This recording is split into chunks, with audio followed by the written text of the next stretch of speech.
भारतीय जनता पार्टीचे वरिष्ठ नेते श्री नितीन गडकरी जी, श्री देवेंद्र फडणवीस जी, श्री विनोद तावड़े जी, श्री सुधीर जी, भाऊ साहब, श्री अरुण जी,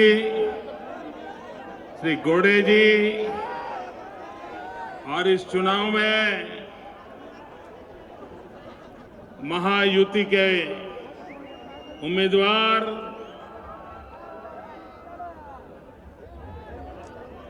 वर्धा से श्री रामदास जी, चंद्रपुर से श्री हंसराज जी आहिर, भंडारा से श्री नाना पटोले जी, गढ़चिरौली से श्री अशोक नेते जी, रामटेक से श्री कृपाल तवाने जी, अमरावती से श्री आनंद राव जी, अकोला से श्री संजय जी, यवतमाल से सौभाग्यवती भावना जी, बुल्ढाणा से प्रताप जाधव जी, विदर्भातील सर्व जनतेला माझा नमस्कार.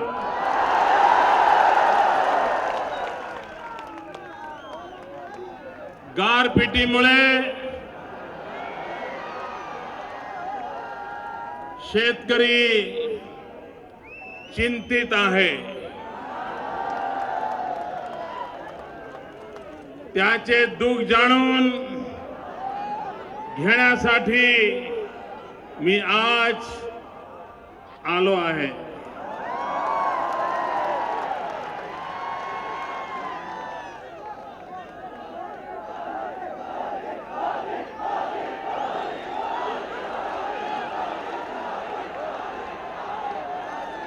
भाइयों बहनों,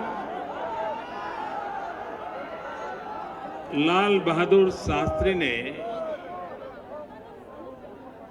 इस देश को जगाया था. लाल बहादुर शास्त्री जी ने जय जवान जय किसान का मंत्र दिया था और हिंदुस्तान के किसानों ने अन्न के भंडार भर दिए थे. एक समय था देश विदेशों से अन्न मंगवा करके हिंदुस्तान अपना पेट भरता था. लेकिन लाल बहादुर शास्त्री जी ने जय जवान जय किसान का मंत्र देकर के देश को जगा दिया. लेकिन भाइयों बहनों, आज मुझे दुख के साथ कहना है, बड़ी पीड़ा के साथ कहना है कि कांग्रेस के कुशासन के कारण आजादी के बाद इतने लंबे समय तक देश पर शासन करने वाली कांग्रेस और उनके सारे चट्टे बट्टे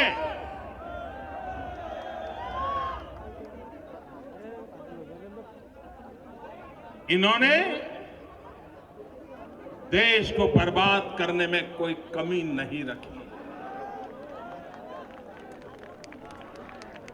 देश जवान पर गर्व करता है, देश किसान पर गर्व करता है.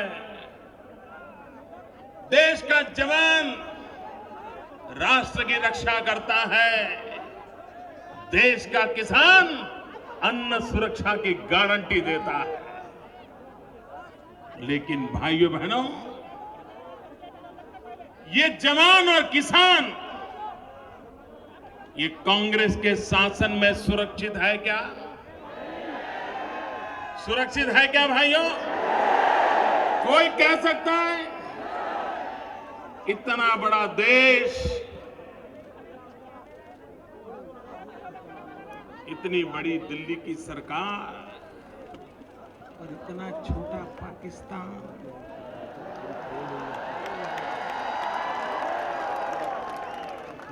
हमारे देश के जवानों के सर काट करके ले जा रहा है। देश के जवानों को मार दिया जाए, सेना का जवान अगर सुरक्षित नहीं है तो हम किस मुंह से जय जवान के नारे लगा रहे हैं? आज कांग्रेस के शहजादे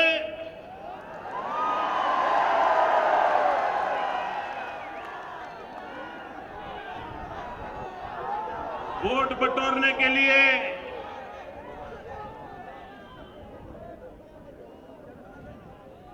जनता के आंख में धूल झोंकने का काम कर रहे हैं। अभी उन्होंने घोषणा की कि बोले मैं कुछ दिन पहले पूर्व सैनिकों को मिला था और 1 रैंक 1 पेंशन की सैनिकों ने मांग की, तो मैंने कहा था मैं पूरी ताकत लगा दूंगा, और आपने देखा 3 दिन में काम हो गया, ऐसा उन्होंने कहा।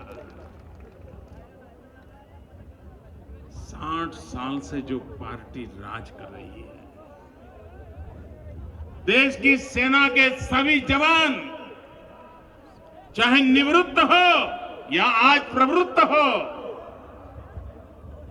सालों से मांग कर रहे हैं। अनेक बार राष्ट्रपति को, प्रधानमंत्री को, रक्षा मंत्री को मिल चुके हैं। कोई ऐसी सरकार नहीं जिसको नहीं मिले हो। और आपने उस काम को नहीं किया। और आज भी मैं कहता हूं, ये कांग्रेस के वादे चुनावी नारे हैं, खोखले हैं, जनता की आंख में धूल झोंकने वाला एक और प्रयास है। लेकिन आज भी हिमाचल में जाकर के झूठे पाठ पढ़ा रहे हो। अच्छा होता अगर आप जवाब देते कि देश के जवानों का सर काट के ले गए हैं, उस सर को वापस कैसे लाओगे, ये तो बता देते। भाइयों बहनों, युद्ध में दुश्मनों के साथ लड़ाई लड़ते लड़ते जितने जवान मरे हैं, उससे ज्यादा हमारे देश के जवान आतंकवादियों के हाथों से मरे हैं। कौन जिम्मेवार है इसलिए? कौन जिम्मेवार है? कौन जिम्मेवार है? देश की रक्षा करने वाले जवानों को भी बेमौत मरने के लिए आपने छोड़ रखा है। और दूसरे किसान भाइयों बहनों, आप मुझे बताइए, कोई किसान सुरक्षित है? कोई किसान इस सरकार पे भरोसा कर सकता है? केंद्र के कृषि मंत्री पे भरोसा कर सकता है? केंद्र सरकार पे भरोसा कर सकता है? कितने झूठे वादे किए, कितनी बार किसानों के आंसू पोंछने के नाटक किए, और हर संकट के समय एक पैकेज घोषित करने की फैशन हो गई है। भाई आपको कुछ मिलता है क्या? इतने पैकेज आते हैं, मिला है कुछ? आपको मिला है कुछ? ये जो पैकेज घोषित करते हैं ना और जो कुछ देते नहीं ने, अब उनको पैक कर करके भेजने का समय आ गया। इनका बिस्तरा बोरिया गोल कर दीजिए और रवाना कर दीजिए। भाइयों बहनों, युद्ध में और आतंकवादियों से देश के जवान जितने मरे हैं उससे ज्यादा इसी एक इलाके में आत्महत्या के कारण मेरे किसान भाई बहन मरे। क्या दिया अपने देश को? भारत एक कृषि प्रधान देश, लेकिन उसी देश में किसान बेमौत मरने के लिए मजबूर हो रहा है। और आपकी नीतियों के कारण, आपकी गलत व्यवस्थाओं के कारण, भाइयों बहनों, हमारा किसान कापूस की खेती करता है और ये दिल्ली में बैठी हुई सरकार, देखिए श्रीमान शरद राव, इन किसानों को जरा जवाब दो। आप कृषि मंत्री हो, आप बताइए 2 वर्ष पूर्व जब कापूस की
दुनिया में अपना दबदबा जमा रहा है।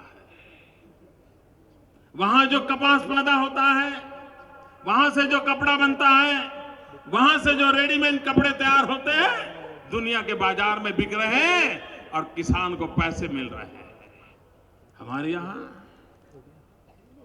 इनको समझ नहीं है भाइयों बहनों। और इसलिए मैं तो हमेशा कहता हूं, जो कापूस की खेती करने वाले किसान हैं, उनके लिए 5F फॉर्मूला चाहिए। 5F formula, farm to fiber, fiber to fabric, fabric to fashion, fashion to foreign. जहां कापूस है वहीं धागा बने, जहां धागा है वहीं कपड़ा बने, जहां कपड़ा है वहीं से रेडीमेड कपड़े तैयार हो और वहीं से विदेश के बाजार में बेच दिया जाए। मेरा किसान कितना आत्मनिर्भर हो जाएगा। लेकिन भाइयों बहनों, इनके पास न दृष्टि है, न ही इनको किसान की भलाई की कोई चिंता है। आज नई पीढ़ी खेती क्षेत्र में जाने से डर रही है। वो शेतकरी का काम करना नहीं चाहता है। मां बाप की हालत देख करके उसको लगता है कि अच्छा होगा शहर में जाकर के मजदूरी कर लूंगा, लेकिन भले ही 20 बीघा 50 बीघा जमीन हो, लेकिन मैं खेती में नहीं जाऊंगा। ये भय पैदा हुआ है।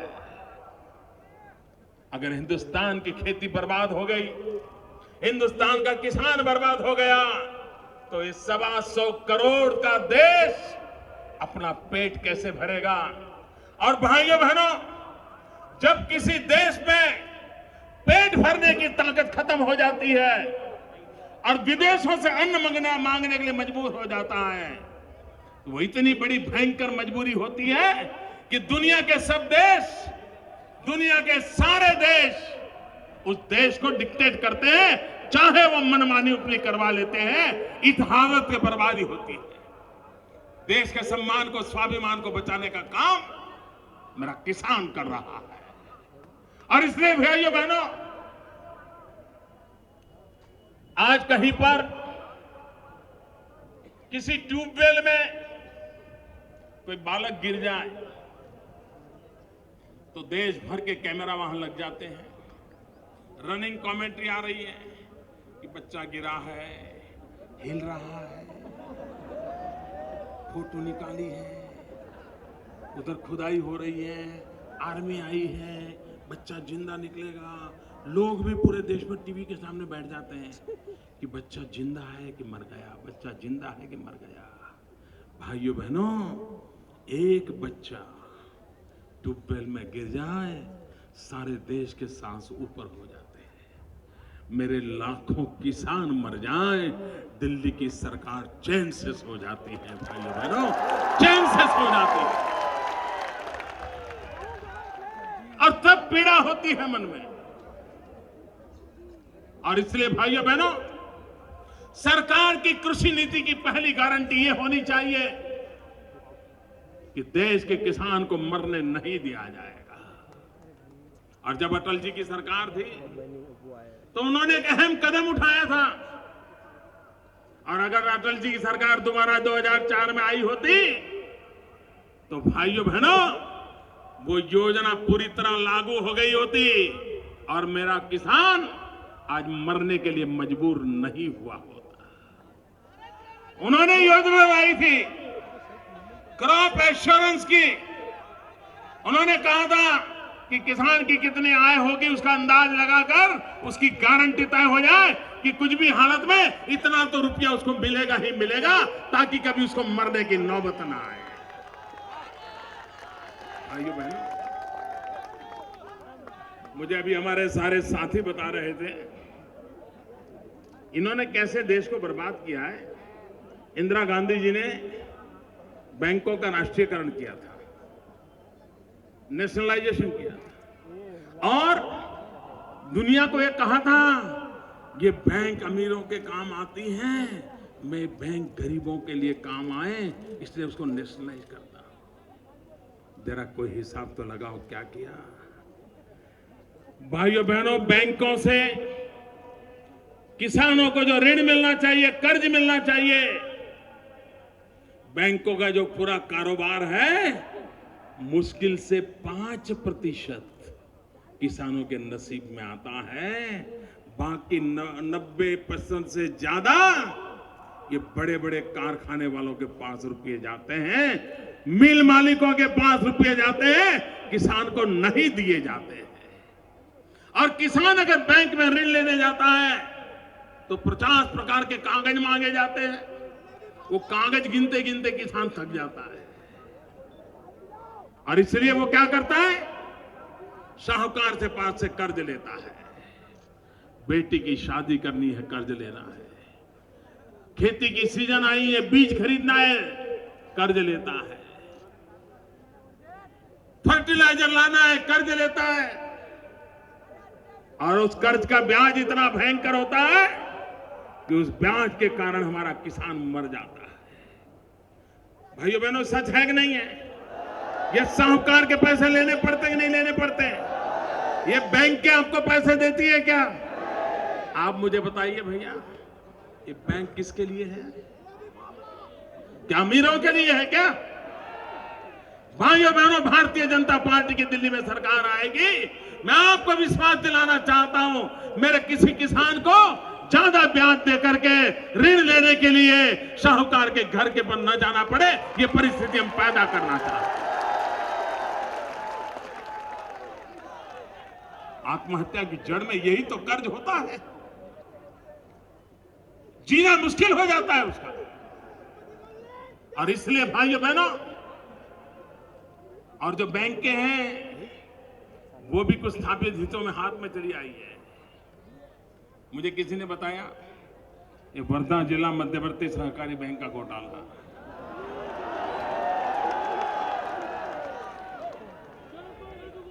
मुझे कहा गया टोटल 2200 करोड़ रुपए जो किसानों को मिलने चाहिए वो ये बैंकें नहीं दे रही है। वर्धा बैंक से कोई 332 करोड़ है, बुल्ढाना से 800 करोड़ है, नागपुर से कोई 1100 करोड़ है। भाइयों बहनों, किसान के हक के पैसे क्यों दबा के बैठे, क्यों नहीं दिए जा रहे? किसान के हक के पैसे दिए नहीं जा रहे हैं और ये पैकेज घोषित करते देते कुछ नहीं है। सारा अपना कारोबार चलाते रहते हैं। और इसलिए भाइयों बहनों, पूरे देश में किसानों के लिए एक अलग व्यवस्था करने की आवश्यकता है। भाइयों बहनों, किसान को अगर पानी देने की व्यवस्था हो जाए तो मेरे दिशा केस के किसान में दम है, वो मिट्टी में सोना पैदा कर सकता है। उसे पानी चाहिए। वाजपेयी जी का सपना था हम नदियों को जोड़ेंगे, गंगा को कावेरी के साथ जोड़ेंगे। और अगर नदियों को जोड़ दिया तो जहां बाढ़ आती है वहां के किसान की परेशानी खत्म हो जाएगी, और जहां अकाल आता है वहां भी किसान की परेशानी खत्म हो जाएगी। और दोनों प्रकार से हमारा किसान सुखी होगा। अभी मध्य प्रदेश में हमारे मुख्यमंत्री श्रीमान शिवराज जी चौहान ने नर्मदा और शिप्रा नदी को जोड़ दिया, हजारों हेक्टेयर भूमि तक पानी पहुंचा दिया। शिप्रा नदी मरी पड़ी थी, उसको जिंदा कर दिया। किसानों में जान आ गई। भाई आज हिंदुस्तान के हर कोने में नदियों को जोड़ करके पानी पहुंचाया जा सकता है, हमारे किसानों का भला किया जा सकता है। लेकिन भाइयों बहनों, इनके दिमाग में किसान को खेत में पानी कैसे पहुंचे, ये इनकी प्राथमिकता नहीं है। उसी प्रकार से हमारे किसान को टेक्नोलॉजी से जोड़ना पड़ेगा, आधुनिक विज्ञान के संसाधनों को जुड़ाना पड़ेगा, माइक्रो इरिगेशन पर बल देना पड़ेगा, ड्रिप इरिगेशन हो, स्प्रिंकलर हो। और गुजरात का मेरा अनुभव है, ये माइक्रो इरिगेशन के कारण, टपक सिंचाई के कारण किसान की स्थिति में बहुत बड़ा बदलाव आया है। भाइयों बहनों, पानी बचाने का अभियान भी चलना चाहिए।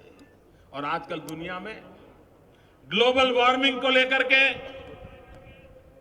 एक व्यवस्था विकसित की गई है, कार्बन क्रेडिट की। कहीं पर जो एनवायरमेंट का नुकसान होता है तो कहीं पर एनवायरमेंट की रक्षा होती है, तो वहां से कार्बन क्रेडिट खरीद करके वहां पर अपनी अपनी व्यवस्था को क्रॉस एक्शन किया जाता है। दुनिया ने जिस प्रकार से कार्बन क्रेडिट की परंपरा खड़ी की है, भारत में वाटर क्रेडिट कंसेप्ट को डेवलप करने की आवश्यकता है। जो भी व्यक्ति पानी बचाएगा उसको उसके खाते में क्रेडिट जमा होती जाएगी और उसको जो सरकार के भिन्न भिन्न लाभ है वो वाटर क्रेडिट के बल पर उसको प्राथमिकता दी जाएगी। पूरे देश में पानी बचाने का एक जन आंदोलन खड़ा हो सकता है और पानी बचाने के बदले में पानी बचाने वाले को फायदा भी मिल सकता है। और देश की महामूल्य संपदा अगर बच गई तो मेरे किसान को कभी मरने की नौबत नहीं आएगी। इस काम को किया जा सकता है और इस पर हम बल देना चाहते हैं। भाइयों बहनों, मैं मेरे किसान भाइयों से प्रार्थना करने आया। अभी ओले गिरने के कारण एक नया संकट आया है, लेकिन आत्महत्या उसका उपाय नहीं है।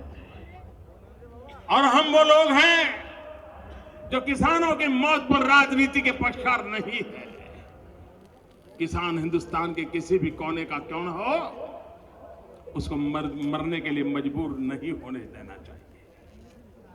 सरकार की व्यवस्था ऐसी विकसित हो, योजना ऐसी विकसित हो कि हमारे किसान को मरने की नौबत ना आए। और मैं किसान भाइयों से कहता हूं, अब खेती हमें करनी है, 3 हिस्सों में बांटना होगा मेरे भाइयों बहनों। 1/3 जो आप परंपरागत रूप से खेती करते हैं वो, 1/3 पशुपालन और 1/3 जहां पर आपका खेत का कोना होता है, समाप्ति होती है, आपके खेत की बॉर्डर होती है, वहां बड़ी बड़ी बाड़ लगा देते हैं। इधर वाला भी लगाता है, पड़ोस वाला भी लगाता है। 2-2 मीटर जमीन का पूरा पट्टा हमारा खराब हो जाता है। मेरी किसानों से प्रार्थना है, उस पर वृक्ष की खेती कीजिए, पेड़ लगाइए और वो भी टिम्बर लगाइए। आज हिंदुस्तान हजारों करोड़ रुपए का टिम्बर इंपोर्ट करता है।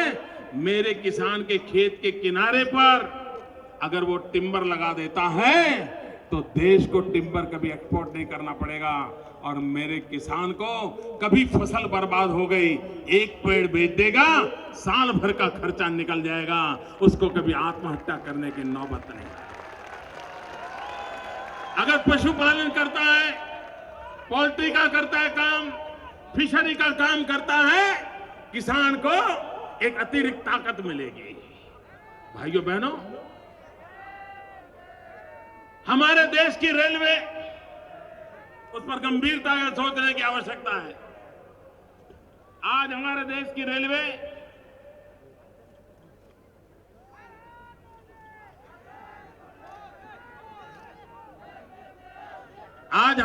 की रेलवे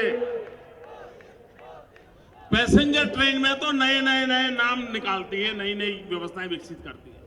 कभी शताब्दी एक्सप्रेस, कभी सुपरफास्ट, कभी राजधानी, न जाने कितने कितने। लेकिन भाइयों बहनों, भारत की रेलवे ने गुड्स ट्रेन के संदर्भ में गंभीरता से कभी सोचा ही नहीं। समय की मांग है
हल क्या निकाले? अरे मोदी का हल निकालने में समय बर्बाद मत करो, देश की समस्याओं का हल खोजने की कोशिश करो। अपने आप स्थितियां बदलना शुरू हो जाएगी। भाइयों बहनों, मैं किसान के भाग्य को बदलने की बात करता हूं। वे दिन रात एक ही मंत्र लेकर के चले हैं, मोदी रोको। मैं कहता हूं महंगाई रोको, वो कहते हैं मोदी रोको। मैं कहता हूं भ्रष्टाचार रोको, वो कहते हैं मोदी रोको। भाइयों बहनों, निर्णय आपको करना है, किसको रोकना है, किसको रोकना है। भाइयों, निर्णय आपको करना है। और इसलिए मैं आज विदर्भ वासियों से प्रार्थना करने आया हूं, कांग्रेस हो एनसीपी हो, एक नमूना भी दिल्ली मत भेजना।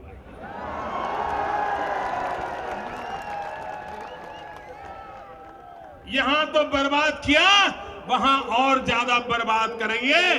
और इसलिए मेरे भाइयों बहनों, इन सब से मुक्ति का अभियान, और यही हमारा वर्धा, जहां से क्विट इंडिया मूवमेंट का प्रारंभ हुआ था। भाइयों बहनों, अंग्रेज भारत छोड़ो, गांधी और विनोबा की तपोभूमि, अंग्रेज भारत छोड़ो कहा था। भाइयों बहनों, हम संकल्प करें कांग्रेस मुक्त भारत का, कांग्रेस मुक्त भारत का संकल्प करें और देश का भाग्य बदलने के लिए आगे आए। इसी एक अपेक्षा के साथ आप सबको मेरी बहुत बहुत शुभकामनाएं। मेरे साथ बोलिए भारत माता की।